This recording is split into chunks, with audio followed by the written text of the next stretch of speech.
కూడి వచ్చిన మీ అందరికీ ప్రతి ఒక్కరికి నా హృదయపూర్వక వందనాలండి.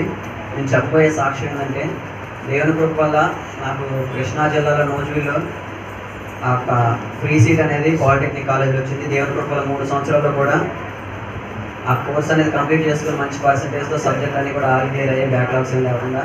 అలాగే ఇంకొక చిన్న విషయం ఏంటంటే, అక్కడ ప్రేయర్ జరుగుతున్న విషయాల్లో అక్కడ మేమే ప్రేయర్ జరిపిస్తా ఉన్నాం.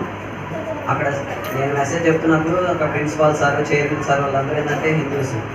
అయితే వాళ్ళు ఏమన్నారంటే, నువ్వు ఇలా ప్రేయర్ ఇలాగే కంటిన్యూ చేస్తానంటే నీకు తీసి ఇచ్చేస్తాము, లేకుంటే బయట ఇంకేదైనా రూమ్ తీసుకొని నువ్వు అక్కడ చేసేసు, ఇలాగైతే కుదరదని చెప్పేసి అన్నారు.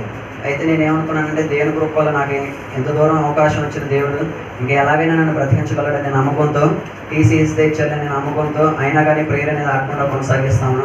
దేవుని కృప వల్ల ఏంటంటే, వాళ్ళు అన్ని మాటలు అన్నా కానీ ఏ ఇబ్బంది లేకుండా దేవుడు అక్కడ మళ్ళీ మన రీసెంట్గానే ఈ నెల 11వ తారీఖున సెమీ క్రిస్మస్ కూడా వాళ్ళే దేవుని కృపలో అవకాశం ఇచ్చారు.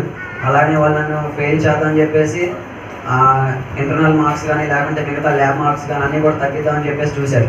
కానీ ఏ ఇబ్బంది లేకుండా దేవుడు మంచి మార్కులతో ప్రతి ఒక్క దానిలో కూడా ఫుల్ మార్కులు వేయించి దయచేశాడు.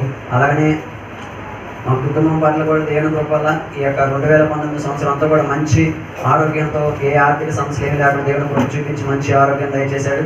అలాగనే ఒక ఇల్లు లేదన్న సమస్యలు ప్రార్థన చేసుకున్నప్పుడు దేవుని కృప వల్ల రాజధానిలో ఒక డబుల్ బెడ్రూమ్ ఫ్లాట్ అనేది దేవుడు మాకు సెలక్షన్ చేసి ఉంచాడు. అదంతా కూడా దేవుని చిత్తం. దీనికి అందరికి కారణం కూడా దేవుడు చూపిన కృప, మీ అందరూ చేసిన ప్రార్థన, దైవ సేవకుల ప్రార్థన, మేము ఉంచిన నమ్మకం. మనకి ఈ చిన్ని సాక్ష్యం దేవుడు దీవించును గాక. ఆమేన్.